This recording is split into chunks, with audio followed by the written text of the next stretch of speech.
Good evening and welcome to this edition of Left, Right and Centre. I'm Nidhi Razdan. In the next 60 minutes, the diplomatic row over Pakistani players and the IPL. Has cricket become a casualty of terror and politics? Also a hard look at Jyoti Basu's legacy. Was he a good Chief Minister? Joining me on the show this evening from Lahore in Pakistan is Ramiz Raja, the former captain of the Pakistan cricket team. From Rajkot, we're joined by Mr. Niranjan Shah, the Secretary of the Indian Cricket Board. Here in the studio with us is Mukul Kesavan, cricket author and historian. Dr. Abhishek Singhvi, the spokesperson of the Congress Party. From the CPM, Mr. Nilotpal Basu.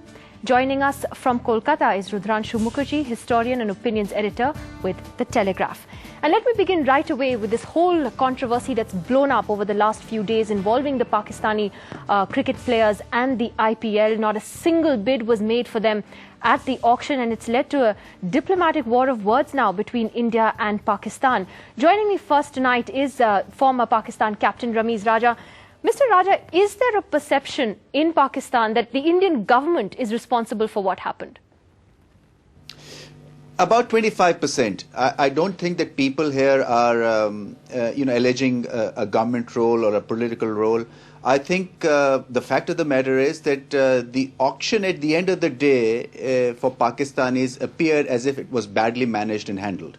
Because you tell me that Damien Martin is selected over a Shahid Afridi. I mean, I'm absolutely clueless regarding the selection. But let me ask you, Mr. Raja, that, having seen the reaction within Pakistan, you have effigies being burnt, you have ministers talking about cutting off sporting ties with Pakistan.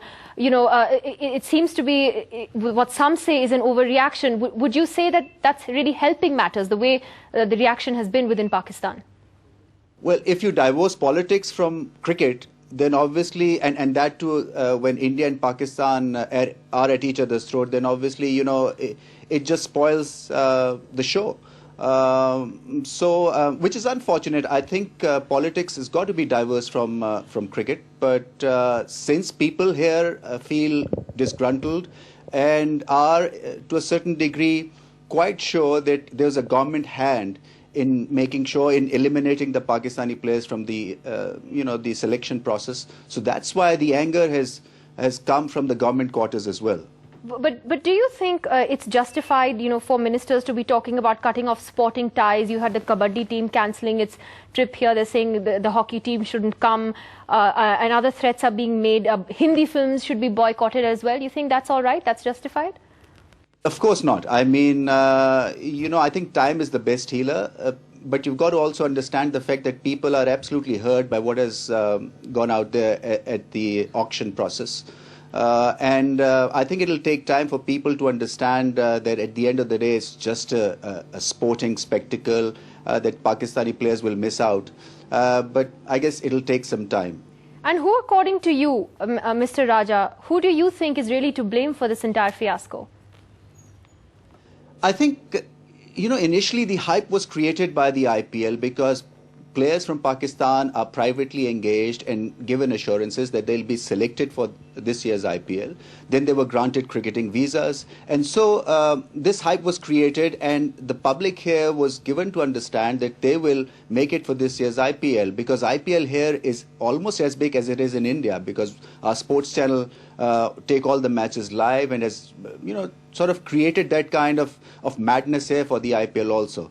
The hype was created, and then when the auction process was seen here, they just couldn't believe what they were watching.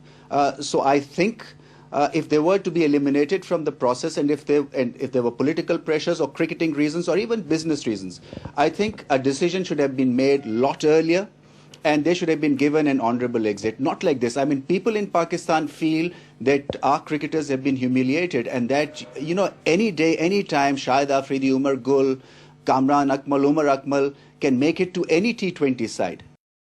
Tuba.com,